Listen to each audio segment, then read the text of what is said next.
This episode is proudly supported by EastCoast Beverages. So my name's Samuel James Lentini. Really what's special about EastCoast Beverages and about what we do is that we are vertically integrated. We grow, we squeeze, we bottle, we blend everything here on site. And not only that, I think what is really special is that all of the bars and restaurants and hospitality venues, they're able to come and visit our site. And once they come to our site, they see what our process is, and they can actually see that the lemons, limes and oranges are all getting squeezed here, where we're not using a concentrate that comes from overseas. What is really special is that we invite people to come here. We have events here, and we're a family business, and we're able to really just work off the foundations that my grandfather built many years ago and continue a quality product range. For more information, go to eastcoastbeverages.com.au. I feel proud. I feel proud of the legacy that my dad Salvatore left for us, and I feel proud of the platform that we're leaving for Generation 3. This is The Producers. I'm Anthony Huckstep. For 6 decades, the Lentini Family citrus farm has been passed down through 3 generations, squeezing love and care into their range of fresh juices. Sam Lentini from EastCoast Beverages has been a key figure in the longevity of one of Australia's most influential farming families. My name is Sam Lentini, and the name of the company is EastCoast Beverages. So the fruit that we grow is based in Kulnura, New South Wales. It's sort of in between Sydney and Newcastle, and we're about 1,000 feet above sea level. And I believe it was one of the first citrus growing regions in New South Wales back in the time. I think it's access to market, the soil, the climate, and in those days it was just the availability of the natural resources, water and land at that time. In the 1960s, Sam's father wanted a better lifestyle out in the country and found land to begin growing citrus. My dad migrated from Italy to Cabramatta, which at that time Cabramatta was sort of a rural type of area where veggies, cash crops were grown. And he was working the farm during the day, and he was working 2 shifts at night and morning at a factory.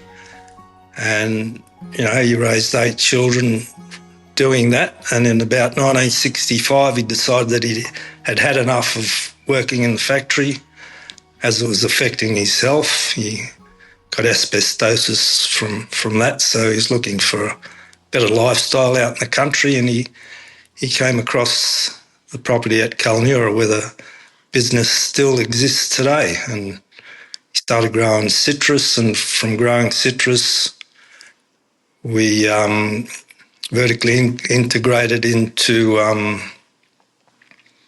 packing fresh citrus and wholesaling it at Sydney markets. And from there we sort of went into producing fresh citrus juices and marketing that. My childhood has primarily been, helping mum and dad out and my siblings out on the farm, both in Cabramatta and in Kulnura, every weekend,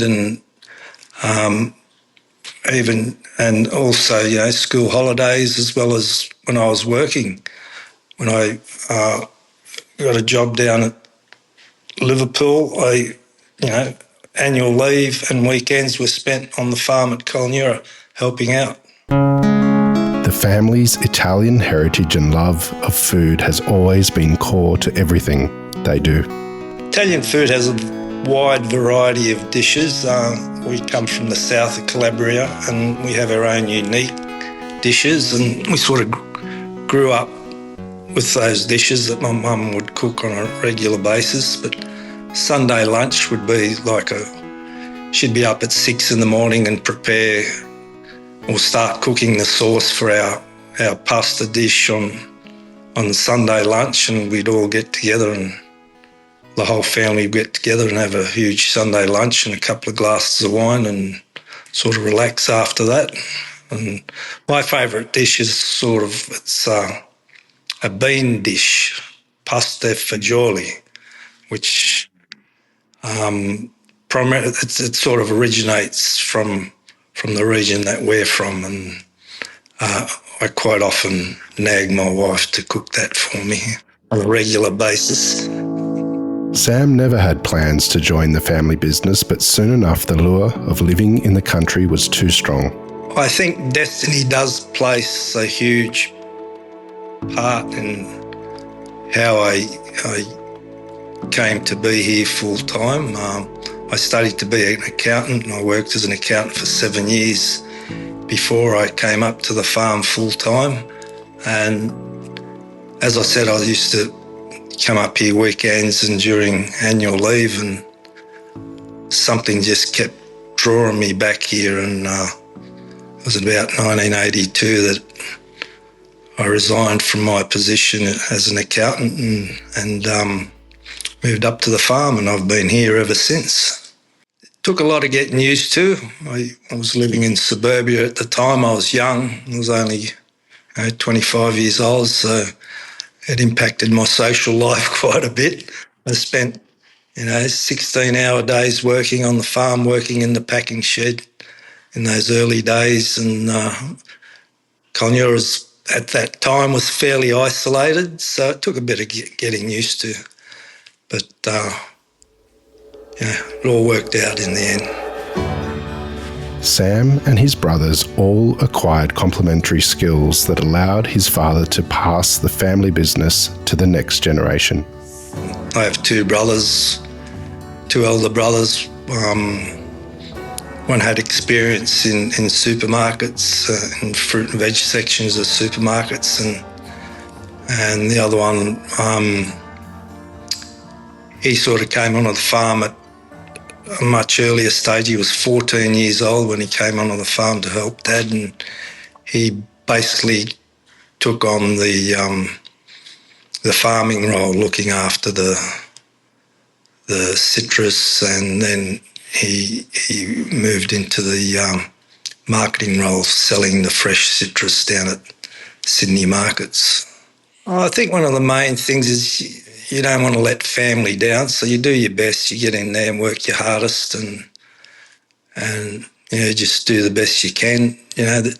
As three brothers in generation two, it was a bit easier for us to sort of get along. You have your challenges, but you forgive and forget. But moving on to Gen 3, I think that's a little more difficult, as personalities are a lot more varied, and there's different ways of thinking. But I think if you have the one goal, one aim, and at the end of the day, I think it all comes together and works fairly well. What began as a citrus farm soon became a fresh juice operation thanks to changes in the Australian market. Well, the market's changed quite considerably. When we first started off, we were growing citrus, packing our own citrus, selling it directly from the wholesale markets, and from there we found we were putting out a good product and demand was increasing, so we're buying fruit from other growers within this area. And that further developed into buying fruit from growers outside this area, and sort of we increased our volume and selling more and more fresh citrus, and that created some issues because we're only selling first-rate, top-quality fruit, so we had quite a few tonnes of fruit that wasn't suitable for that market. So that was mainly going to like the juice processing markets, which we weren't really involved in that at that point in time. So that eventually involved selling to other juice processors.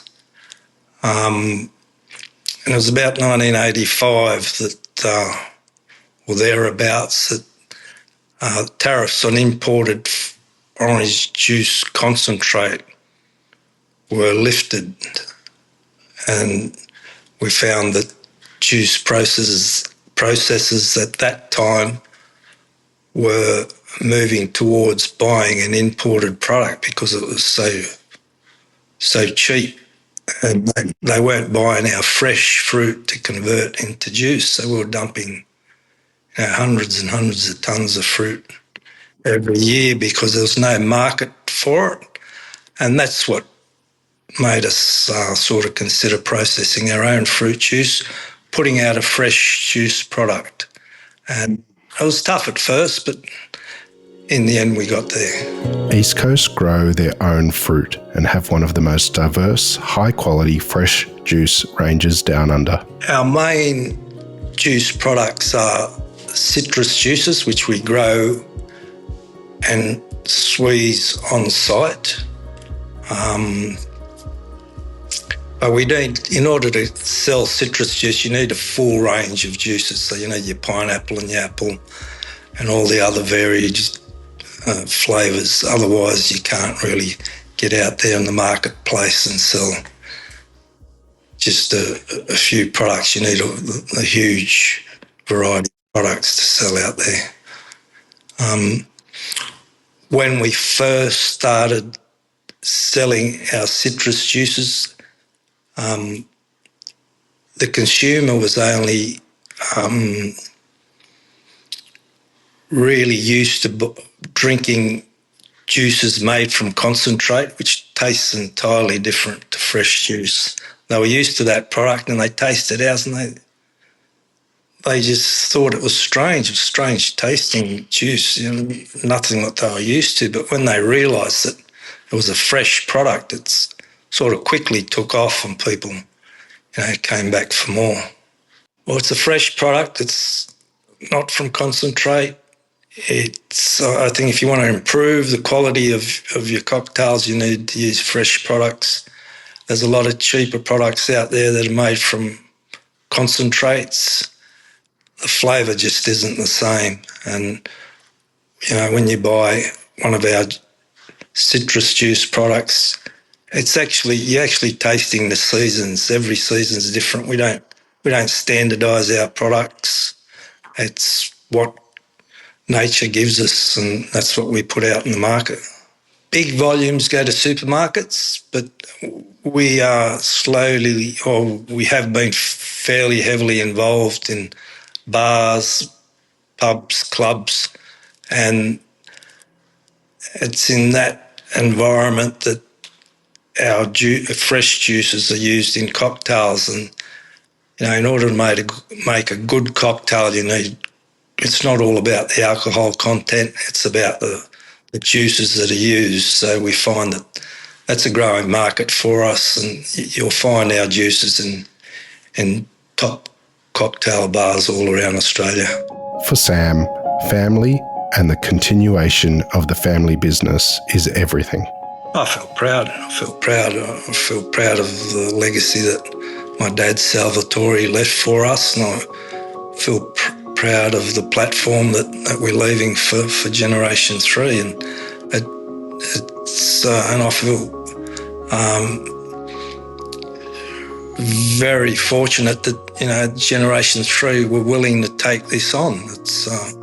That's very rare, I think, nowadays. They've taken it on board and they're doing their best to make it all work. And hopefully it can keep going from there. Love seeing it out there, seeing it out in the marketplace, seeing it out in the supermarket shelves, seeing it in cocktail bars, in pubs, in clubs, and all over the place. And it makes me feel good when you get, great comments on social media about how good the product is. 6 decades and 3 generations makes East Coast Beverages one of Australia's most important farming families that looks set to continue for generations to come.